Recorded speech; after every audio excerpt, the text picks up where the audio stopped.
আমি জাতীয় সংগ্ৰামী অসমে অবিৰতভাৱে উজনি অসমৰ পৰা আমি মিয়া খেদা অভিযান চলাই আছোঁ।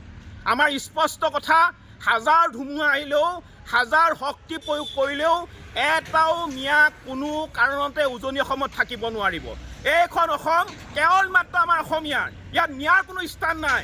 মিয়াই বাংলাদেশত গৈ কাম কৰক, কিন্তু উজনি অসমত বা অসমত কোনো কাৰণতে মিয়াৰ আমি দপদপনি সহ্য নকৰোঁ।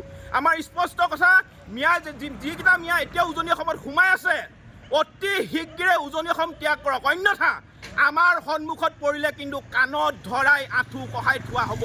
আজি আমি জাতীয় সংগ্ৰামী অসমে শিৱসাগৰ জিলাৰ বিভিন্ন ঠাইত বেনাৰ পোষ্টাৰ আমি লগাইছোঁ আৰু ৰাইজক সজাগ কৰিব বিচাৰিছোঁ। অনাগত দিনত সমগ্ৰ অসমতে বেনাৰ পোষ্টাৰ লগোৱা হ'ব। ৰাইজ সজাগ হওক আৰু প্ৰতিজন খিলঞ্জীয়া অসমীয়া ৰাইজে য'তে মিয়া দেখা পায় তাৰ পৰাই কিন্তু খেদিবলৈ আৰম্ভ কৰক। আৰু আমাৰ স্পষ্ট কথা, এটাও মিয়া কোনো কাৰণতে উজনি অসমত থাকিব নোৱাৰিব।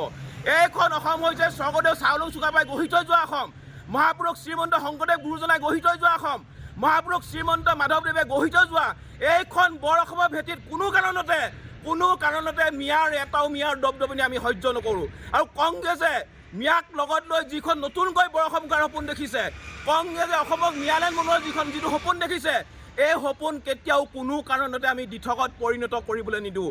আমাৰ স্পষ্ট কথা, এইখন অসমত কেৱল মাত্ৰ খিলঞ্জীয়া মানুহৰ প্ৰভুত্ব আধিপত্য থাকিব লাগিব। ইয়াত মিয়াৰ দপদপনি চলিব নিলে আমি কোনো কাৰণতে নিদিওঁ। আৰু এটাও মিয়া উজনি অসমত থাকিব নোৱাৰিব। মিয়া মুক্ত আমি জাতীয় সংগ্ৰামী অসমে কৰি দেখুৱামেই।